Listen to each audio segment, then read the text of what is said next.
welcome back to my channel. Thank you so much for watching. Wow, it has been a hot minute since I have came on here and filmed anything. Literally like 9 months to a year. As you can probably already tell from the title, today is my birth/labor story. And it pretty much explains itself as to why I just disappeared off YouTube altogether. So yes, obviously I fell pregnant and I had a baby, so I completely went MIA. You can probably see her in the background moving or her little legs going. So yes, I did have a girl and I called her Aurora.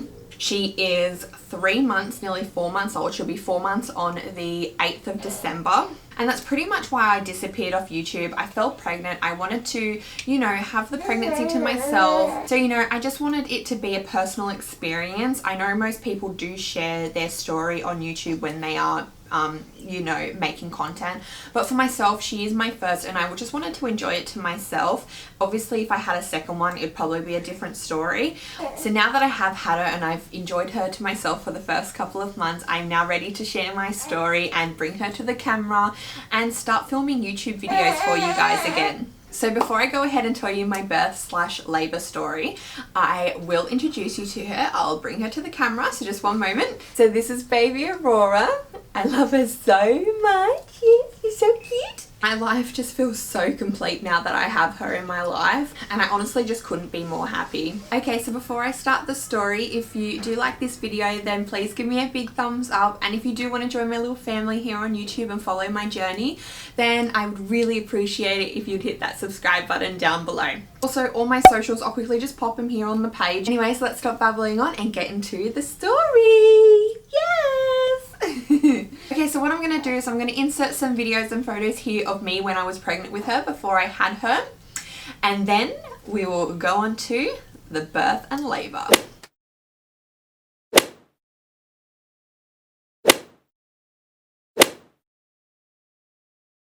Basically at 5:30 on the 7th of August, I started getting really bad lower back pain. It was so bad. It was so painful. I can't even explain it. Like, I've had back pain before, but nothing like that. Anyways, about an hour after I started getting the back pain, my stomach started tightening at the front. Now, it wasn't a pain where it was so unbearable that, you know, I had to go to the hospital. It was just like tightening to the point where like it was uncomfortable. About an hour after I started getting the like tightening in my stomach, I called my mum because she lived in the Central Coast, and because of COVID, normally you could only have one person in the delivery suite, but I actually got the hospital to approve 2 people, which was my mum and my partner. So my mum lives in the Central Coast, so I had to give her enough notice so she could drive down. Sorry, she was getting a bit antsy. Anyways, so I called my mum up about an hour after I started getting the stomach tightening, and I was like, Mum, I've got, you know, my stomach's like tightening up. I don't know if this is like, you know, pre-labor. I don't know if this is even me going into labor at all. Like, what does this mean? And she was basically, you know, talking me through it, being like, you know, is it like really tightening? I said, yes, I've got like lower back pain. So anyways, my mum was like, I think you're going into labor. I'll make the drive down to you. I'll be there this afternoon. So basically after that, I was with my partner and we were just in bed, and we pretty much were watching the series Dexter while I was getting these stomach tightenings, because it it hurt, but it wasn't unbearable. So that's what made me think I may have been in pre-labor. Anyways, so I called the hospital and I told them what was happening, and they just said, yeah, it sounds like you're in pre-labor. You'll probably go into labor tonight. All day I was just in bed watching Dexter. The pain was getting tighter and tighter, and the timings was from like when it would happen to the next time was becoming like a smaller gap. So it went from like 20 minutes down to 5 minutes. So they started getting a lot more painful. It wasn't until I got up to go downstairs to get a drink, and I was walking down the stairs, and pretty much mid of me walking down those stairs, I got like a massive pain. Like it was like, I don't know, it was like a huge cramp, and that right there, I was like, this is a contraction. Like, ow, this freaking hurts. Anyways, I was leaning over the stairs. I was like, babe, I've got my first contraction. And I pretty much froze. I couldn't move at all. From that first contraction, like, I knew it was happening. I dealt with that all day. Fast forward to the afternoon. It's about 4 o'clock and I'm full blown in contractions. I'm timing them from how long they're taking, from, you know, 4 minutes 30 and 4 minutes 45. I was timing everything. And my mum arrived at about 5 o'clock in the afternoon to mine. And we called the hospital and they said, no, your contractions are still too far apart.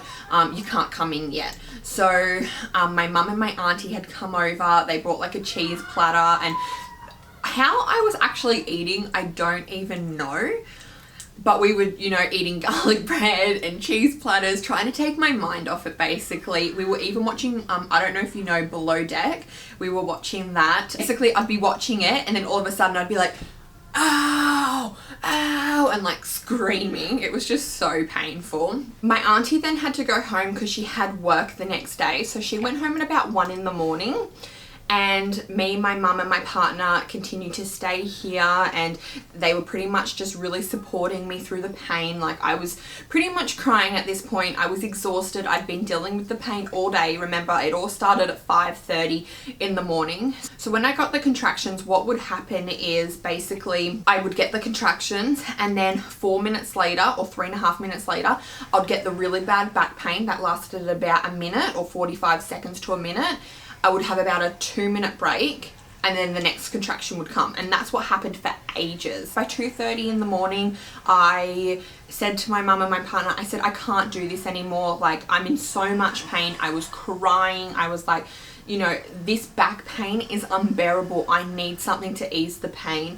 This is too much. Anyway, so we hopped in the car and my partner drove us to the hospital, me, my mum, and him. And I remember we would get to like a speed bump and I'd be like, stop, go over it really slowly. And then they would like drive over it really slow. Like, it was just the longest car ride to the hospital. So when we got to the hospital, they did all the checks that they needed to do on me, and they basically said, look, we can give you some gas, but you're only 1 centimeter dilated. So I was pretty much just crying at that point. I'm a dramatic person, but this friggin' hurt. Anyways, after they'd said that to me, the midwife actually came back to me and said, look, I've just checked with my supervisor. It looks like the baby's actually gone to the toilet inside of you. We actually need to get this baby out like ASAP.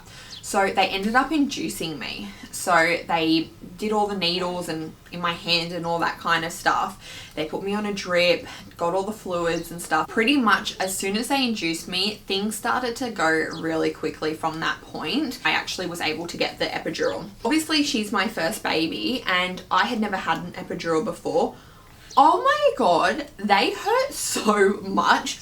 Like, my whole body did like an electric shock, and like my leg went flying up in the air like that. Because I was all numb, I couldn't feel my legs, and I was able to get 2 hours sleep in. So after my 2 hours sleep, they did another check to see how much I was dilated, and midwife goes, honey, you're 9.5 centimeters dilated. You're nearly ready to push. And my jaw just dropped. So my jaw had literally just hit the ground. I was like, oh my God, I'm so scared. I'm so scared to push a baby out. Oh my God, like, what's it like? And I was freaking out. Ow, that's my hair. That's my hair.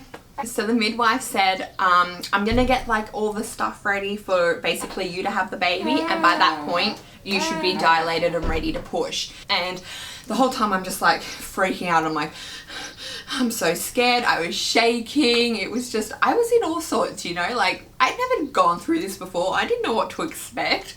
So she'd gotten all that ready, and then she's like, all right, let's do a practice push.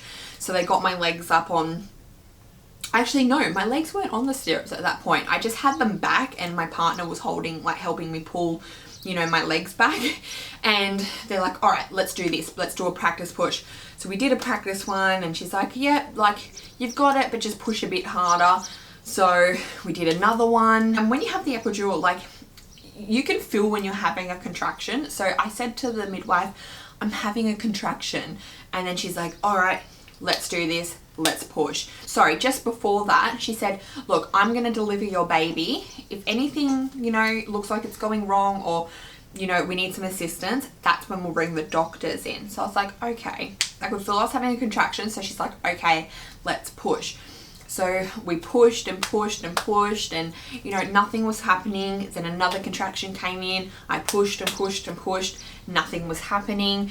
And I did this for about half an hour, and she's like, okay, something seems to be wrong. So I see 2 doctors come in, and I'm like, wait a minute, she said if something's wrong, the doctors will come in, and there's 2 doctors here. So automatically I'm thinking, is something wrong with my baby? What's going on? Like, I've been pushing for half an hour, she's not here, nothing's happened. Like, I was just, you know, thinking all these things in my head. So then the doctors start talking to me, and they're like, we're just gonna, you know, do some checks, just make sure everything's okay. We do need to get the baby out, like, you know, now she can't stay in there much longer because, you know, she has gone to the toilet inside of you, and it's dangerous for her to swallow any fluids. So I'm freaking by that point. Anyways, they do all their checks, and they said, okay, we see the problem. Your baby's head is turned to the side. As I'm pushing, she can't come out because her head's like to the side. So it's just like kind of like, it's like hitting to the side. It's not actually, I don't know, that's a really bad graphic diagram kind of thing. But you know what I mean? Her head was to the side, so she couldn't come out. So the doctor's like, oh, we're going to do it in a pedianum, I don't know. She said some word like that. I don't even know how to pronounce it. And my mum obviously knew what that was. And my mum knew that if I knew what that was, that I would completely freak. So my mum and my partner basically said to me, look, just look at us. Just look at us the whole time. Don't look about what's happening down there. Just look at us. Everything's going to be okay. They just need to get the baby out as soon as possible. And the doctor had said to me, do you know what forceps are? And I had heard of forceps before. I didn't really know what they looked like or anything. I just had heard of them before. The doctor basically said, we're going to need to use forceps to get the baby out. So they started, you know, doing what they needed to do down there. So before I got the contraction and ready to push when they were using the forceps, my legs had to go on these 2 stirrups. And remember, I had no feeling in my legs because I had the epidural. So I put my, they put my legs up on the stirrups, and the stirrup on my right side broke. Like literally broke. And because my leg, I had no feeling in my leg, it was dead weight, so my whole leg kind of just fell down and my whole body kind of went to the side. So when my leg kind of fell down from the stirrup, they couldn't fix the stirrup. So they said to my partner, you're going to need to hold her leg because we need to have them kind of elevated. So he held my leg the whole time that I was pushing, and my other leg was on a stirrup, and I felt the contraction coming along, and they said, okay, ready, set, 1 big push, hold for 10. So I did the biggest push because I just wanted the baby out at this point. I was exhausted. It had been about an hour since I was pushing, and I just did 1 big push, held for 10 seconds, and the doctor said, your baby's going to come out on the next push, be ready. So then we did the second push. I pushed so hard, held for 10 seconds, and the doctor was right. Her head did come out, and the doctor said, do you want to feel her head? I was like, no, just please get her out. Like, I'm exhausted. And they're like, oh, well, do you want to pull her out? And I said, no, I don't want to pull her out. Just get her out. I was like, please get her out. And then I did the last push, which was the 3rd push, and I did the biggest push ever, and out she came. They put her on my chest. Immediately, I just bursted out crying. I've never felt like love like that before, like in my life. It was just, it was unreal. I honestly have no words for it. It was unreal. Anyways, at this point, they've put her on my chest. Now, I didn't tell you guys this, but I never found out what I was having. I didn't know if I was having a boy or a girl. So when they put her on my chest, I could only see the back of her, and she had so much hair. I'll put a photo here so you can see like how much hair she had when she came out. And they're like, oh, congratulations, congratulations. But no one said, congratulations, it's a girl. So I'm like, oh, like, what did I have? And my mum's standing next to me, and she's like, is anyone going to tell her what she had?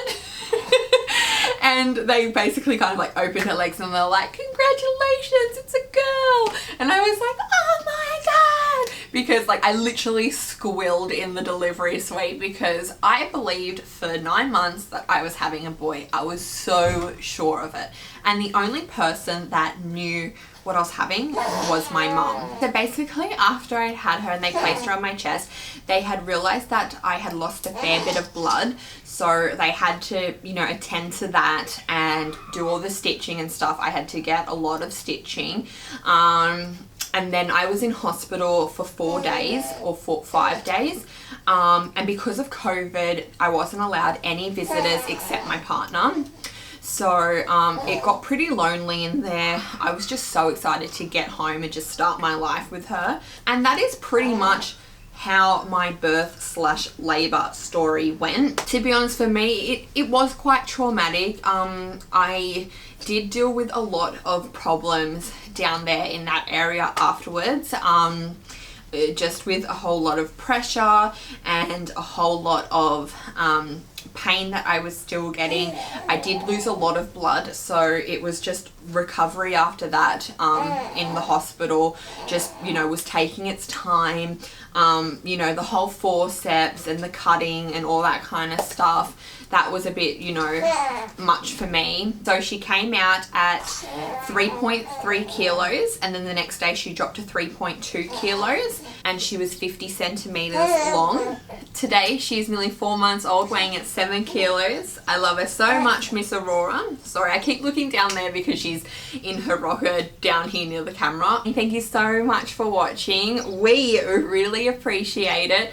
And if you do want to stick around and continue to follow our journey and, you know, a whole lot of other content as well, and just I'm so excited to start filming again. So if you do want to stick around for that, then definitely hit that subscribe button and we will see you all in our next video.